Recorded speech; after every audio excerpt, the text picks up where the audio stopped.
So how does your Manhattan Beach neighborhood affect your price? I once created a video for buyers coming to Manhattan Beach to better understand it. And it was called whatsmymv.com, whatsmymv.com. Kind of an interesting video because there's a questionnaire to help buyers decide which neighborhood to live in based on their lifestyle. So it's a fun thing to take a look at if you want to wander down that little trip.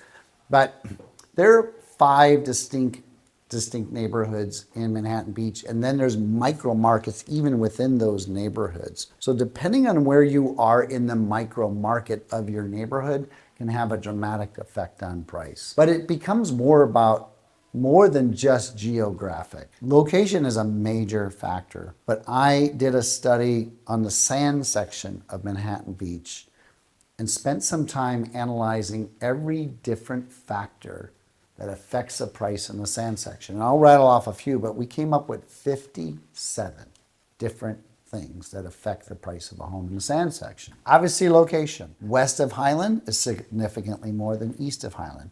Walking distance to downtown is a factor. Are you on a walk street or not a walk street? Are you on a full lot or a half lot? Do you have a view of the ocean? Do you have a view of the sand?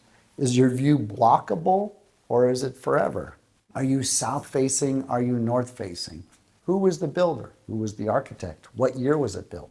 What's the square footage? Is the floor plan functional? The list goes on and on forever. So it is an absolute pricing puzzle to understand pricing in the sand section of Manhattan Beach. It's really quite unique, almost more unique than any other city I've tried to study when it comes to pricing. So those are all the different factors, or honestly just some of the different factors for the sand section. But those all come into play in a similar way in all the different sections. So you're looking at functionality of a floor plan, you're looking at location, you're looking at condition, and condition could mean when was it built, what materials were used, how was it designed, is it close to a busy street? Is it far from a busy street? Is it in the heart of American Martyrs in the sense, in the tree section, which is a premium area? Is the lot oversized for the area? For example, in the tree section, your standard normal lot size is 40 feet wide by 112 feet, but there are some that are 120 feet deep. There's some that are 135 feet deep, and there's some that are 160 feet deep.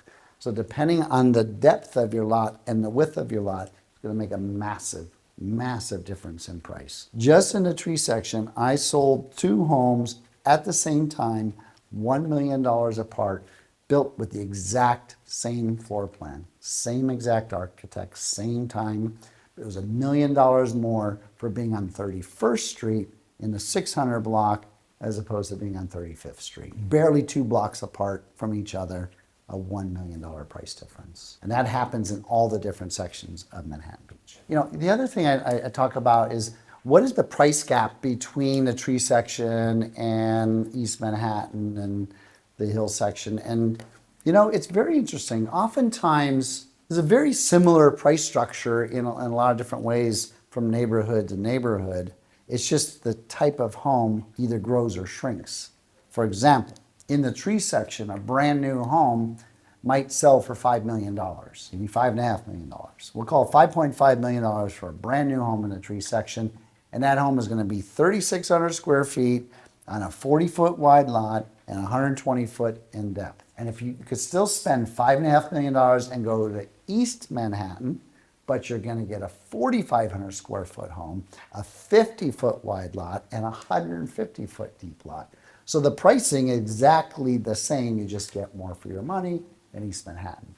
So you'll see these nuances pop up in each and every section of Manhattan Beach. How does walkability or school zone affect value in Manhattan Beach? It's a factor. Certainly walkability is a big draw today. And sand section Manhattan Beach, for example, if you're walking distance to downtown Manhattan Beach, you're within a block or 2 or 3 or 4, it is definitely more desirable and definitely more expensive when you're in that zone. When it comes to school zones, there are a lot of preferences for certain elementary schools. There's only 1 middle school, 1 high school, and those are both on the east side of Sepulveda.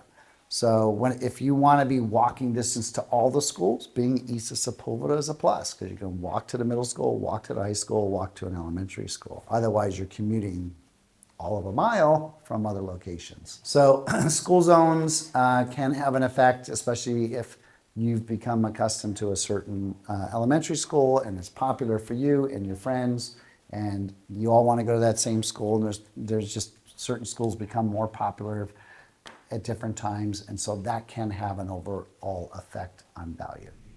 So I'll just ask, I'm reading these questions from the internet. It says, what do buyers assume when they see your address? Well, it depends if they know anything about addresses and Manhattan Beach. Because if you have an odd address and you have an east to west street, that means you're on the north side of the street.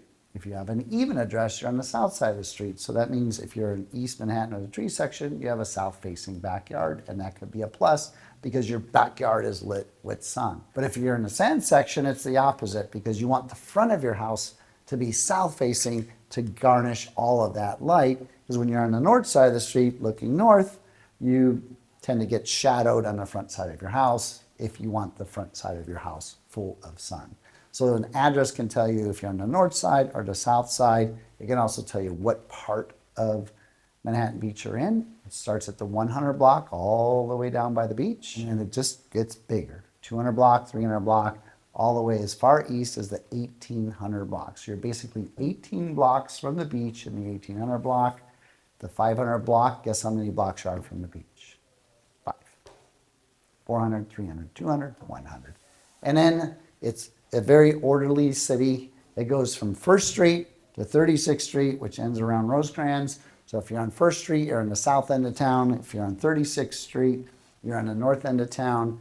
So when you see an address, if you know how addresses work in Manhattan Beach, you have a general idea where that house is. So can your home compete with new builds in nearby sections? Your home absolutely can compete with new homes, and I'll tell you how.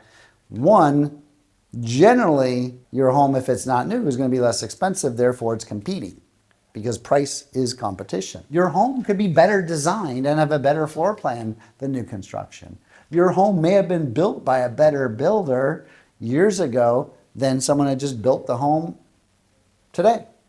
So your home can absolutely compete with new homes. It's how it shows, how it's furnished, the floor plan, the design, location is certainly going to have a factor, but absolutely your home can compete with newer homes. So how do you deal with a neighborhood that's half the block's under construction, right? Or half the block has not been gentrified and they're old beach homes and you have a big, beautiful home? I mean, it really depends who you are, but I think that's what's beautiful and unique about Manhattan Beach is it still contains that old school character that so many people came to Manhattan Beach in the 40s and the 50s and the 60s for. It's just this cool little beach town. And to see that history still existing, to me, is an absolute plus. But if you're that buyer who has to live in a house that looks exactly like yours on an entire block, that's hard to find in Manhattan Beach. It really is. We are a little bit of an eclectic city, and so you have that uniqueness that spreads throughout the entire city of Manhattan Beach. And you'll have a brand new home next to an old home, next to a medium-aged home. And so I would say if it's going to affect price, if you have generally a large number of homes that have been rebuilt or new, it's generally a positive effect on pricing. It is. And if you're next door to new construction that's just starting, that can annoy certain people and they don't want to buy a home next to a construction project, and that could reduce the number of buyers that might be interested for a short period of time. But once that project is done, then that probably just elevates it right back to where it would have been in the first place. So Manhattan Beach neighborhoods are very unique, and if you're curious what the value of your home is right now, click here and we'll get you an instant value today. Once you get it, let me know what you think of what that valuation is, and I'll tell you if it's right or it's wrong, because it might be spot on and might be completely off.